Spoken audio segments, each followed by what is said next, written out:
20 minutos del mediodía, damos paso a la última intervención de nuestro evento. Invitamos a pasar a Juan Carlos Hernández, director de pensiones del Ministerio del Trabajo, a quien le cedo la palabra. Adelante, bienvenido.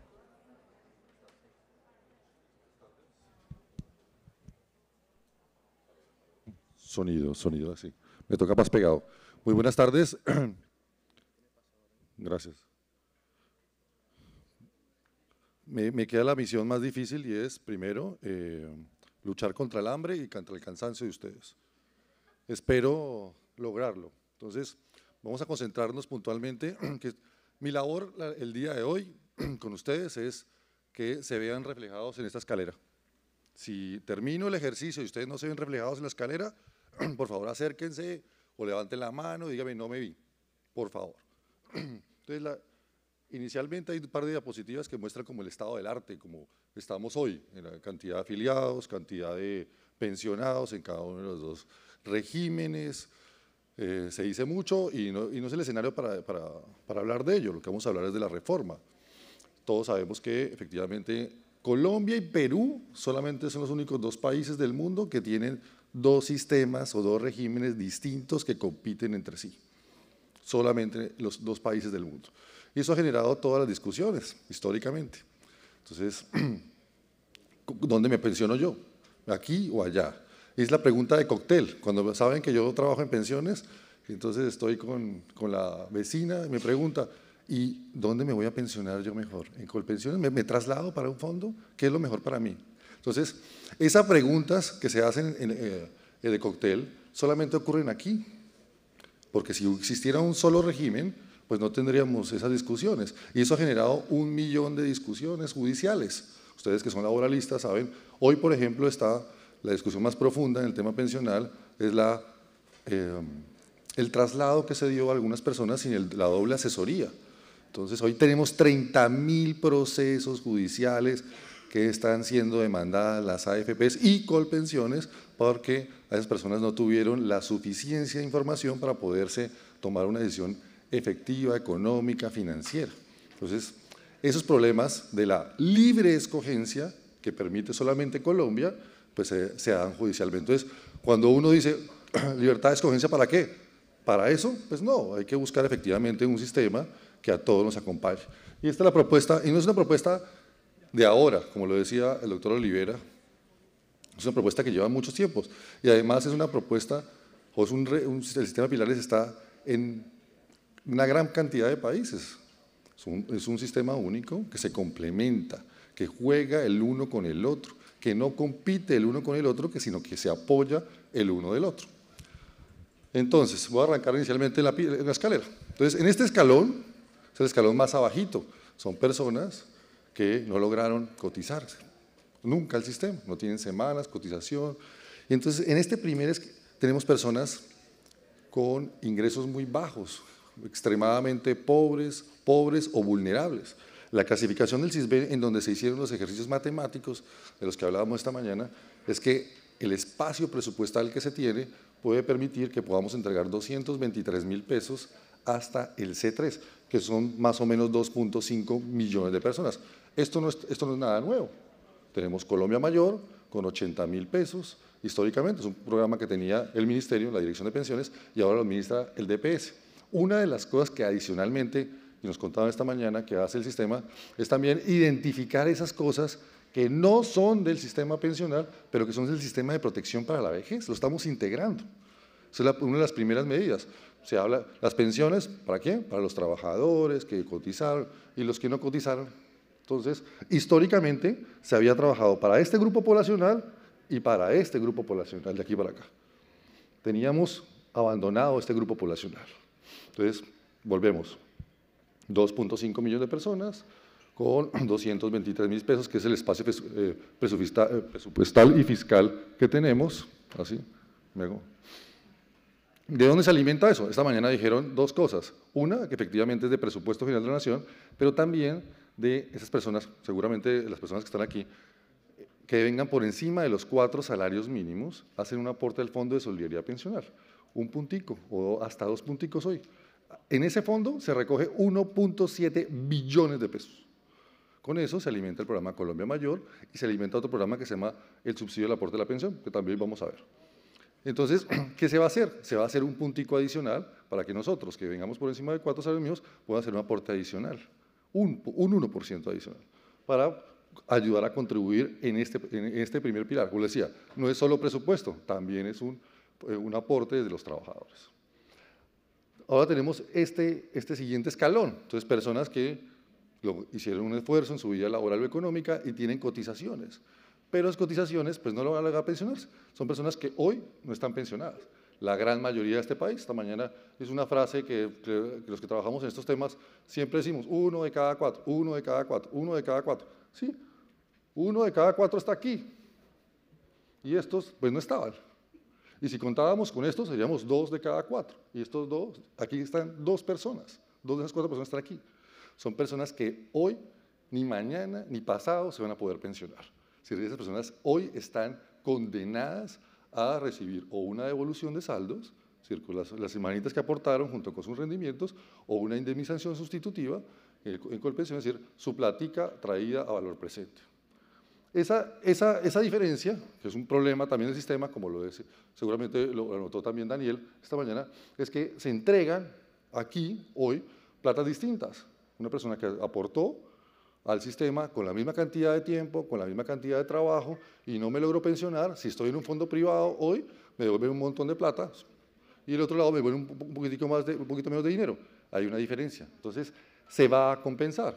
Y es para eso, efectivamente, esa indemnización, que va a dejar de haber indemnizaciones, se va a actualizar, se va a colocar un IPC más 3 puntos. Se le va a hacer como si los dineros produjeran rendimientos, para tener este escalón. ¿Sí? Este dibujito de aquí, que es un poquito más oscuro, no es accidental, es el dinero que se le va a poner a esas indemnizaciones para que queden del mismo tamaño de lo que ocurriría con el RAES y el RPM. Pero no se va a hacer la devolución, con eso se va a constituir una renta vitalicia. ¿Sí? ¿Y qué es una renta vitalicia? Es un pago de por vida, no heredable, pues porque no da a esa persona hasta el momento en que cumpla los 65 años hasta que fallezca. Ahora, si la persona adicionalmente tiene unas semanas, no logra pensionar entre 159 y 199, pero también es pobre y vulnerable, entonces va a recibir el subsidio de los 223.000 pesos junto con esa renta vitalicia. Entonces puede llegar a ser una cifra pues, interesante según la cantidad de densidad de semanas que tenga o los valores de los aportes que tenga sobre esas semanas. Habrán periodos de 4 o 5 salarios mínimos, habrá periodos de un salario mínimo.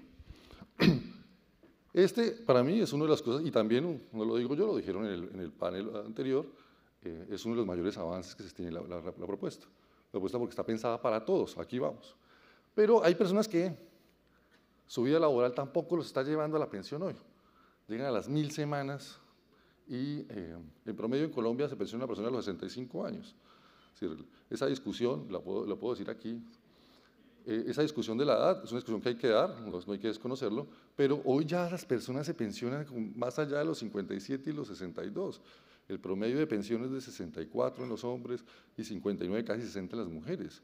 Es decir, que eso no es un punto de discusión, ¿no? Más adelante, efectivamente hay que revisarlo, pero pues no es uno de los puntos álgidos. Será, y hay un espacio en el tema demográfico para llevar esa discusión allá. Esa persona llega a las 1000 semanas y no se pensiona. Y entonces caería aquí hoy a una devolución de saldos, a una indemnización, pero entonces a esa persona se le va a dar un Red Bull. ¿Y qué es un Red Bull? Tranquilo, yo lo voy a pensionar a usted. Entonces te voy a pensionar con 1000 semanas, pero me estás debiendo 300 semanas. Entonces te pensiono y te cobro las 300 semanas que te hacen falta para que completes el requisito de pensión. Aquí genera mayor cobertura. Primero, bueno, tendríamos una cobertura del 100% si miramos todos los pilares, pero esto va a generar muchas más pensiones, muchas más pensiones. Y ahora los puntos de discusión que tenemos con Asofondos, que son bienvenidos y somos abiertos a todas las discusiones. Y es el tamaño del pilar, lo que hablaron esta mañana, de 1 a 3 salarios mínimos. Se habla de 1, 1.5, 2, 3. La propuesta inicial del gobierno era 4 salarios mínimos. ¿Y qué es eso de los 4 salarios mínimos? Como lo decía Daniel esta mañana muy juiciosamente, y es, sobre esa base se van a aplicar, no como le denominamos históricamente el subsidio, sino el aporte de la nación que tiene que hacer con respecto a los trabajadores. Esta mañana se decía, mire, por cada peso que yo aplique 1.5 de lo que me tienen que poner a mí para que yo viva. Si hay un subsidio implícito, ¿no? Pues, la seguridad social es una mesa de 3 patas, en el que el empleador paga una parte, el trabajador pone otra parte y la nación tiene que ponerla. Si la nación pusiera mes a mes al valor de los aportes que le constituiría de acuerdo al contrato que se tiene, la seguridad social, pues no tendría que poner plata al final de la vida laboral y económica. Entonces se paga la pensión y por eso es que efectivamente el aporte de la nación es más grande. Si constituyéramos pensiones solamente con el aporte del trabajador y el empleador, pues las pensiones serían irrisorias y pues no llegaríamos a tener mayor cobertura y tendríamos que discutir un artículo bastante complicado, que es el 48 de la Constitución, porque no llegaríamos a pensiones de siquiera de salario mínimo. Entonces, ¿el tamaño del pilar es importante? Claro que es importante. Una persona que se devenga 10 salarios mínimos, su tasa de reemplazo arranca en el 65%. Entonces tiene una pensión de 6.5, digamos si fuera lineal de los 10 millones de pesos.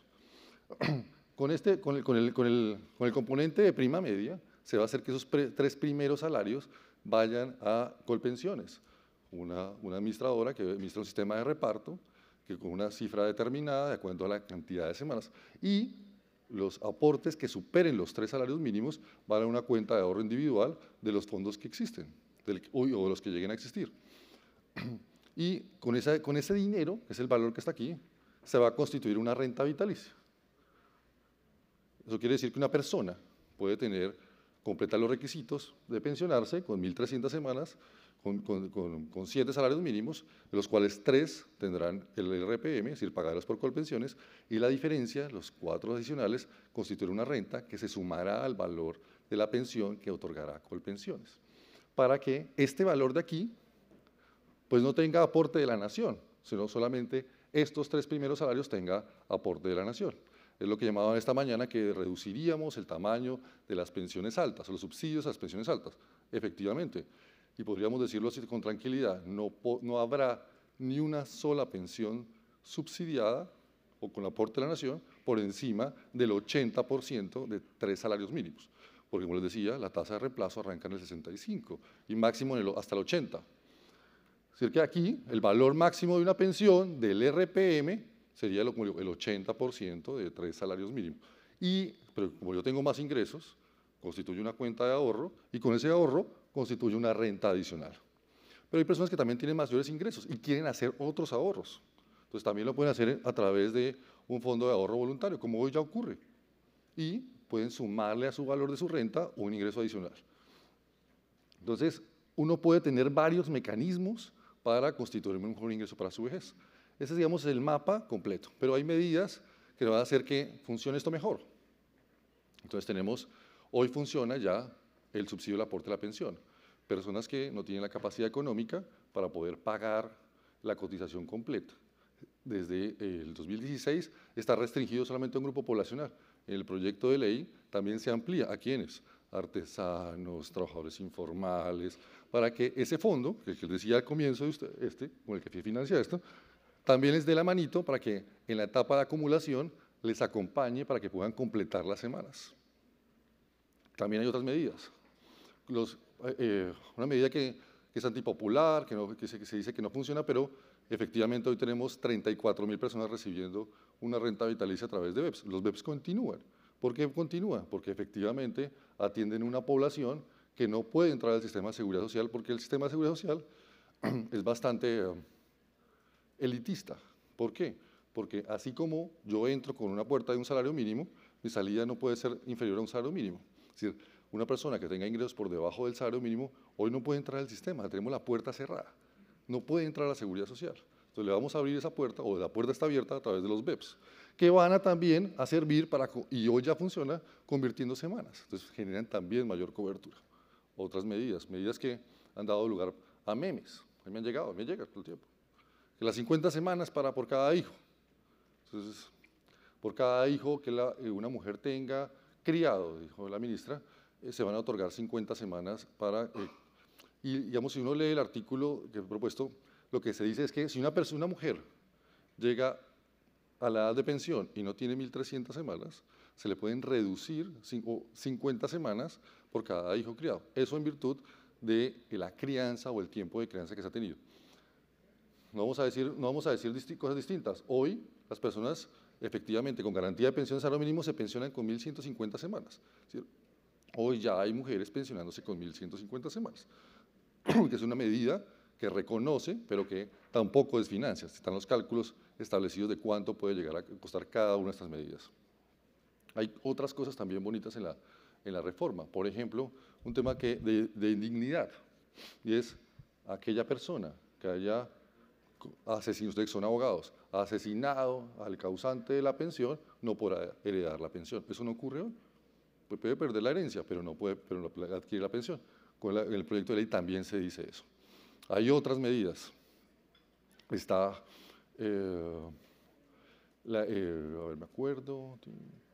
Una cosa muy bonita, y es que, como les decía al comienzo, hay 30.000 demandas judiciales para las personas que están discutiendo el tema de si puedo devolverme. Se va a otorgar un plazo de 2 años para que las personas que están atrapadas en el sistema y que no pueden salir de un lado para el otro, entonces les va a otorgar para que hagan esa doble asesoría y puedan ir al mejor fondo. Como ven, tenemos a la gente que no tiene ingresos, a las personas que no se logran pensionar, a los que vamos a darle el empujoncito para que se pensionen y a las personas que se pueden pensionar con 1.300 semanas. Las tasas de reemplazo, que es lo que le pregunta a uno, todo el mundo. ¿Cómo va a ser esto? Pues sencillo. Las tasas de reemplazo en el RPM van a quedar igual. Como les decía, 65% hasta el 80% del valor de mis promedios de mis últimos 10 años. La tasa de reemplazo en el régimen de ahorro individual, pues es la misma ahorita, lo que le dé el fondo. Hay una discusión de toda la vida, y es que no hay mercado de rentas vitalicias para el sistema de ahorro individual. Pues con esto efectivamente se va a liberar esa discusión, porque ya no tienen el problema de que las rentas vitalicias tengan que financiar el salario mínimo. El crecimiento del salario mínimo es por encima siempre del IPC. Entonces, no hay mercado para ellas, no hay quien compre rentas vitalicias. Eso se libera. Va a haber esto. Ahora, uno de los puntos que hablaban esta mañana, y es el tema del fondo de ahorro y cuánto va a costar esto. Hoy tenemos una casa en la que cabemos 1 de cada 4. Mañana vamos a tener una casa en la que cabemos todos. Entonces, pues va a costar más. Claro que va a costar más, ¿cierto? Pero vamos a estar todos. La pregunta que se va a hacer uno es, ¿pero puedo pagarla? No, porque yo puedo comprar una casa y tengo que pagar las cuotas. Yo tengo que pagarla de un día para otro. Me financio a través de un banco. Me financio a través de un sistema financiero. Entonces, la pregunta que me tengo que hacer es, efectivamente, ¿puedo pagar las cuotas? ¿Puedo pagar las pensiones? Entonces, hoy lo podemos hacer. Tenemos un bono democrático, un bono demográfico, perdón, el que permite que las cotizaciones que se entran puedan pagar las pensiones. Perdón. Pero más adelante, cuando la población envejezca, pues no vamos a poderlo pagar. Eso va a pasar. Eso es un hecho. No lo desconocemos. Es una de las preocupaciones que se siempre ha tenido con respecto a los fondos pensionales y esos sistemas de reparto. Me atoré. Entonces, se crea un fondo de ahorro en el que la plata que nos sobra estos días, estos primeros años, van a constituir un fondo de ahorro para que cuando llegue la escasez de recursos, la cantidad de cotizaciones, pueda atenderse. Es la preocupación que tiene Daniel. Y Juan Pablo, en el que decía, me preocupa que el fondo no genere resultados, no genere ingresos. Hace un minuto hablaba. Los fondos, los gobiernos, el gobierno tiene varios fondos. Yo administro 2 en la Dirección de Pensiones, el Fondo de Solidaridad Pensional y el Fondo de Pensiones Públicas. Y está el Fondo de Riesgos, está FONPED, hay muchos fondos. Y todos generan buenos rendimientos. ¿Por qué? Pues porque están administrados bien. ¿Quién los administra? Pues preguntémonos, ¿quién los administra? Pues las fiduciarias, que tienen una orden de salir a conseguir recursos lo suficiente buenos para que generen rentabilidades. Es decir, no es una preocupación que uno debería dar, sino tener más bien la vigilancia para que eso ocurra. Para eso también se crea, como lo dijeron esta mañana, una vigilancia del sistema, que va a hacer un informe cada 4 años. Los sistemas pensionales se revisan cada 30 o cada 50 años. Vamos a hacer una revisión cada 4 años para estar pendientes de si la edad de pensión hay que ajustarla, si el valor de la cotización hay que ajustarlo. Y ese informe que haga el Consejo Directivo y el Comité Directivo se le va a presentar al Presidente de la República y al Congreso de la República para que tome las mejores decisiones. Tiene un montón de personas que van a ingresar dentro de ese Comité Directivo y ese Consejo Directivo. Me han dicho, oiga, deberíamos incluir otras personas más. Creo que es importante escuchar esos puntos. Es decir, ¿quién más podría intervenir en ese Consejo Directivo, en ese Comité Directivo del fondo para que se tomen las mejores decisiones? Como ustedes ven, digamos, es una oferta en la que cabemos todos. Si alguien no se ve reflejado ahí, en este momento, levante la mano. Todos. ¿Por qué? Pues porque aquí estamos las personas que no tienen ingresos, somos pobres, vulnerables, aquí estamos los que no logramos pensionarnos. Entonces, hay un espacio aquí entre las 150 y las 200 y los que no tienen cotizaciones.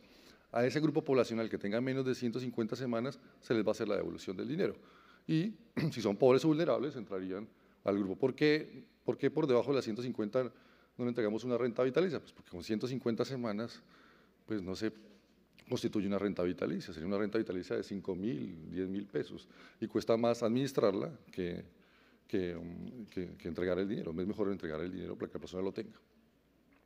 Hay varias cosas también dentro de la reforma y la pregunta que le hacen a uno siempre es ¿cómo quedé yo entonces? Entonces, ¿cuál es la transición? Entonces, con la ley 100 hubo discusiones, la discusión de la edad y la discusión de la densidad de semanas. Aquí dijimos, venga, vamos a hacer solamente la discusión de las semanas. Y se propone 1.000 semanas. 1.000 semanas. Persona que tenga 1.000 semanas entra a ese sistema, se queda en el sistema actual, en el que permite pensionarse con el RPM o con el RAIS. Y las personas que tengan menos de 1.000 semanas, pues entrarán en este nuevo sistema, que pues, le dará opciones a los diferentes grupos poblacionales. Me dijeron que si podía atender preguntas. Yo no tengo problema, Juan. ¿Está bien? ¿Está muy cansado ya? Sí. Pues si no, si se puede contestar un par de preguntas, yo feliz. ¿No? ¿Así de difícil fue o fue claro? ¿O es el cansancio? ¿Ya se quieren almorzar? Sí. Sí, bueno. Sí, bueno, espero que sea claro, el objetivo es este. Estamos aquí para eso, porque hay que generar la discusión, señor. Bueno, buenísima. Aquí está Campillo, doctor Campillo, Jorge Campillo, de la UGPP. Cuando se creó la UGPP, se pensó que la UGPP debía administrar la historia laboral de todos los colombianos.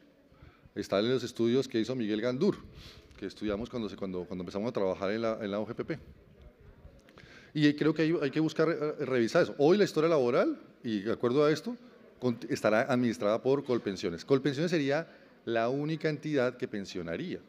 Y tendría, como decía el doctor Olivera esta mañana, tiene que haber una comunicación directa y de frente, transparente con los fondos para que el giro de la nómina sea automático. Eso ya ocurre hoy, hay pensiones compartidas, compatibles, entonces eso ya pasa.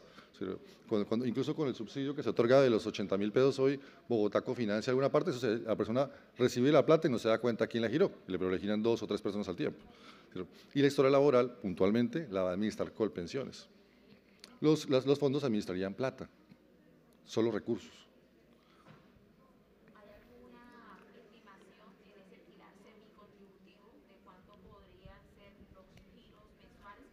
Sí. No, pues todo lo operativo efectivamente tendría un espacio para la construcción, pero primero aquí, depende de qué, depende de la cantidad de plata que usted haya, sobre la cual haya usted aportado y la cantidad de semanas. Si una persona de un salario mínimo aporta 150 semanas, pues tendrá una renta chiquitica, pero si una persona con 25 salarios mínimos aporta 150 semanas, su renta será totalmente distinta, mucho más grande. Y lo mismo ocurriría con una persona que tenga pues, más semanas, sobre más mayores, y pues constituiría una mejor renta. Eso es básicamente, no puede ser lo mismo una persona que cotizó por poco tiempo, con mucho dinero, a una persona que cotizó mucho tiempo, con muy poco dinero. Para eso están las tasas.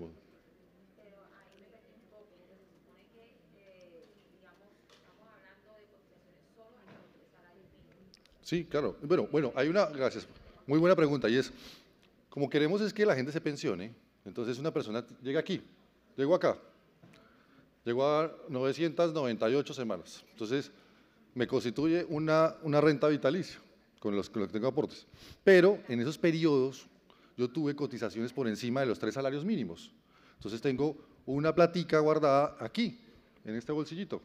Entonces yo puedo decirle, y así dice la norma, que puedo coger esos recursos y convertirlos en semanas, a través de un sistema de equivalencias.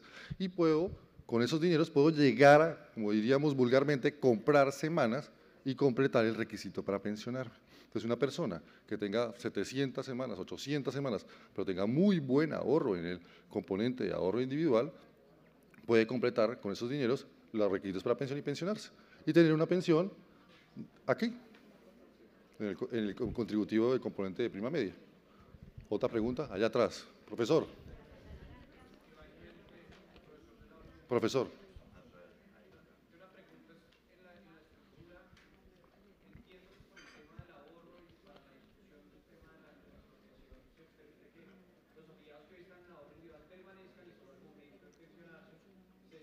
Sí.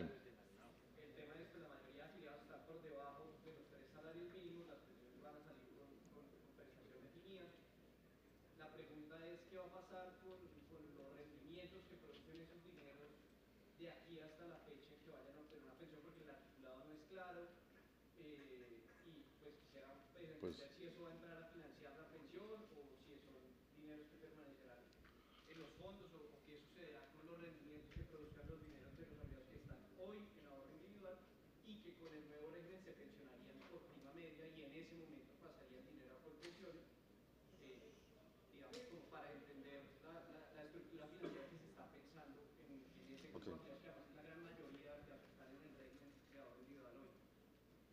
entendido, bueno.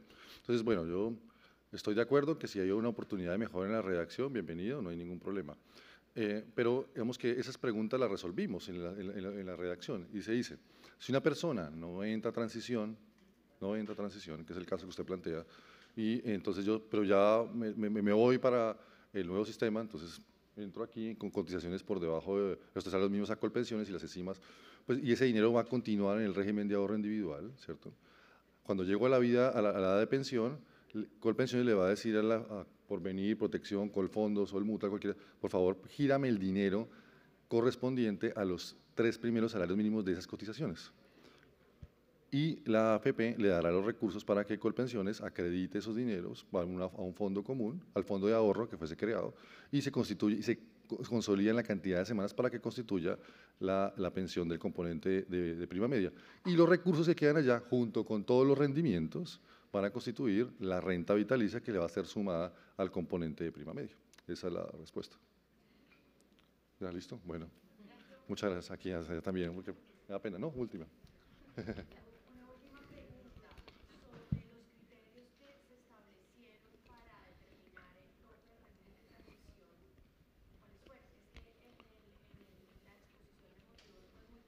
Sí.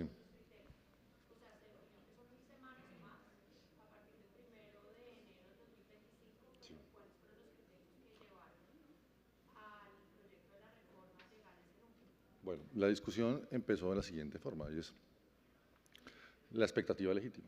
Entonces, ¿qué es una expectativa legítima? Entonces, la Corte no lo ha definido, y pues tendríamos que empezar a definir qué es. Y la expectativa es que yo voy a llegar esta noche a mi casa, en Bogotá. Esa es mi expectativa. Hay un tiquete, hay una hora definida, hay un vuelo programado, pero lo que ocurra de aquí a allá, pues no sé. Entonces, tengo que empezar a mirar cuánto camino he recorrido para que efectivamente eso ocurra. Entonces, ¿puedo estar seguro de que el camino que he recorrido me va a llegar efectivamente a la pensión, a mi casa o no? Entonces, cogimos el porcentaje que se estableció con la ley 100. Entonces dijimos 1000 semanas, 750 semanas, que fue el artículo inicial de la ley 100. Y bueno, eso eran 1000 semanas con respecto a 1000 semanas. Con 1300, ¿cuántas dan? Entonces cogimos ese valor y fue rodeando las 1000 semanas. Pusimos una barrera de 1000. Todo esto, efectivamente, es un espacio para la discusión. Hay que validar. ¿Por qué? Porque es que no está definido. No hay una definición de a quién tengo que llevar yo acompañarlo en el último trazo del camino que usted ya llegó. Si ya aterricé en Bogotá, entonces voy a llegar a mi casa, no sé, me puede que me aparezca una fiesta en el medio, entonces me toque coger para una fiesta, o me toca efectivamente, o no consiga el transporte para mi casa. Entonces, no sé, ese es el camino que tenemos que llevarlos a definir cuántas semanas son las que la persona ya transitó para llegar efectivamente a completar su derecho. Esa es básicamente la discusión que se dio. No sé si haya satisfecho su pregunta, porque la veo así como… Pero, como digo, es una proporción con respecto a las 1000 semanas que establecieron en la Ley 100. Una proporción, 1000 semanas sobre 750. Claro, los derechos adquiridos pues, son intocables, estamos ahí, pero la expectativa de y la expectativa de es por eso, es un porcentaje, dice un porcentaje recorrido con respecto a la consolidación del derecho. ¿Y qué porcentaje es? Pues cogimos el mismo porcentaje que establecía la Ley 100.